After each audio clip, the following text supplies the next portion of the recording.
Ее цель – защита людей, которые на протяжении 8 лет подвергаются издевательствам, геноциду со стороны киевского режима. Розірвали дипломатичні відносини з Росією.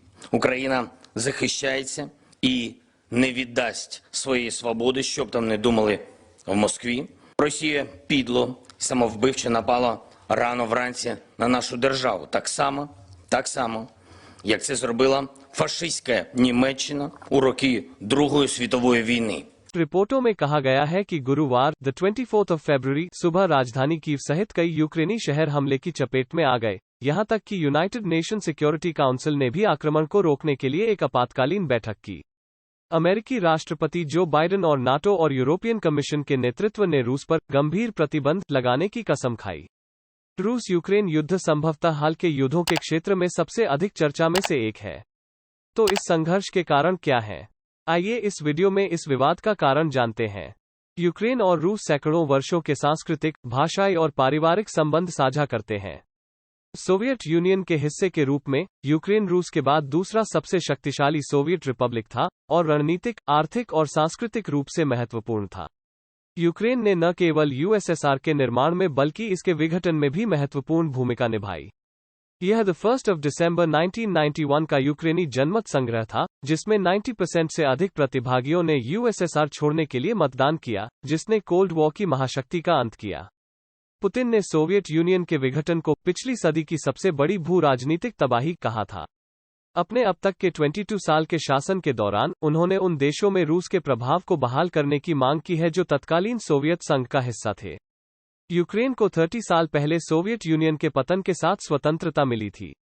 आजादी के बाद से देश ने भ्रष्टाचार का मुकाबला करने और इंटरनल डिवीजन को कम करने के लिए संघर्ष किया है।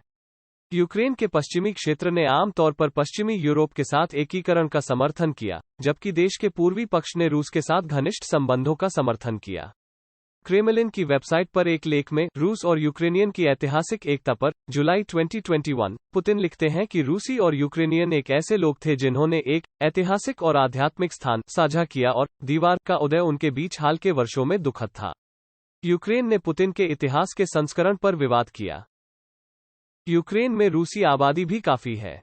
मॉस्को ने पिछले एक दशक में 500,000 से अधिक लोगों को रूसी पासपोर्ट प्रदान करके इस समुदाय का समर्थन किया है।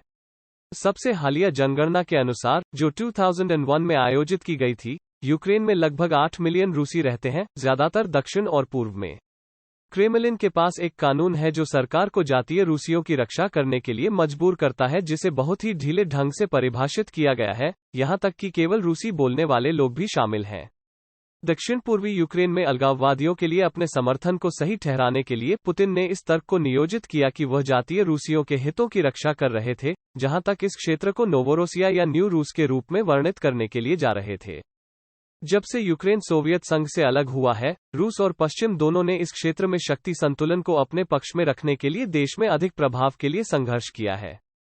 वर्चस्व के लिए शीत युद्ध के संघर्ष के अवशेषों के साथ संघर्ष करना पड़ता है। यूक्रेन का इस्तेमाल पश्चिमी गुट और रूस दोनों ही अपना प्रभाव स्थापित करने के लिए कर रहे हैं। रूस में और यूक्रेन के नैतिक रूप से रूसी भागों में कई लोगों के लिए देशों की साझा विरासत एक भावनात्मक मुद्दा है जिसका चुनावी और सैन्य उद्देश्यों के लिए शोषण किया गया है। इस बात से इनकार नहीं किया जा सकता है कि यूक्रेन दुनिया के टॉप आयन, मैग्नीशियम और अन्य खनिज उत्पादकों में शुमार है। यह महत्वपूर्ण ऊर्जा संसाधनों पर बैठता है, जो इसे नियंत्रित करने वाली किसी भी शक्ति के लिए अत्यधिक मूल्य का है। यूरोप अपनी प्राकृतिक गैस के लगभग 1/3 के लिए रूस पर निर्भर है।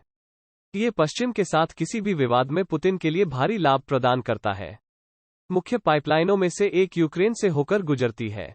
इस यूक्रेनी क्षेत्र को नियंत्रित करने से रूस की पाइपलाइन सुरक्षा में वृद्धि होगी। यूक्रेन में रूस की कार्रवाइयों की वर्तमान प्रासंगिकता और ऐतिहासिक मिसाल दोनों हैं। क्रीमिया में सेवस्तोपोल सहित गर्म पानी के बंदरगाहों की प्रचुरता के कारण रूस ने सदियों से ब्लैक सी को अपनी सुरक्षा के केंद्र के रूप में देखा है।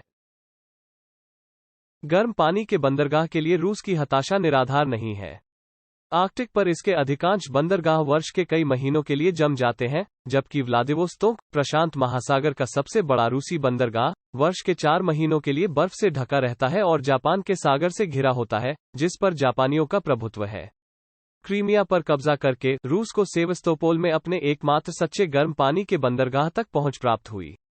हालांकि ब्लैक सी से मेडिटेरेनियन सी तक पहुंच अभी भी 1936 के मॉन्ट्रो कन्वेंशन द्वारा प्रतिबंधित है, जिसने तुर्की, जो अब नाटो का सदस्य है, को बोस्पोरस का नियंत्रण दिया। रूसी नौसैनिक जहाज स्ट्रेट को पार करते हैं, लेकिन संघर्ष की स्थिति में ऐसा करने पर प्रतिबंध लगा दिया जाएगा। Мною принято решение о проведении специальной военной операции.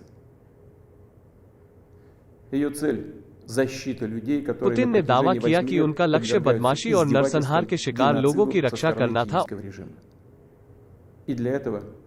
और यूक्रेन के विसैनिकरण और डीनाजिफिकेशन का लक्ष्य था। а также преданию суду тех, кто совершил многочисленные кровавые преступления против мирных жителей, в том числе и граждан Российской Федерации. रूस और यूक्रेन के बीच वर्तमान संकट के केंद्र में नाटो, उत्तरी अटलांटिक संधि संगठन, है। अमेरिका, ब्रिटेन, फ्रांस और जर्मनी सहित 30 देशों का एक समूह। यूक्रेन इस समूह में शामिल होना चाहता है, जिसमें रूस का कट्टर प्रतिद्वंद्वी संयुक्त राज्य अमेरिका एक हिस्सा है, क्योंकि उसे रूस के हमले का डर है, क्योंकि रूस ने पहले ही यूक्रेन से क्रीमिया पर कब्जा कर लिया है। अमेरिका स्थित एक थिंक टैंक ब्रुकिंग्स लिखते हैं कि मॉस्को का क्रीमिया पर कब्जा द्वितीय विश्व युद्ध के बाद से यूरोप में सबसे बड़ा भूमि हथियाना था। सबसे महत्वपूर्ण बात यह है कि नाटो के विस्तार की संभावना से रूस को काफी खतरा है। 1990 के दशक की शुरुआत में शीत युद्ध समाप्त होने के बाद से नाटो ने 14 नए देशों को शामिल करके पूर्व की ओर विस्तार किया है, जिनमें से कुछ सोवियत संघ का हिस्सा थे।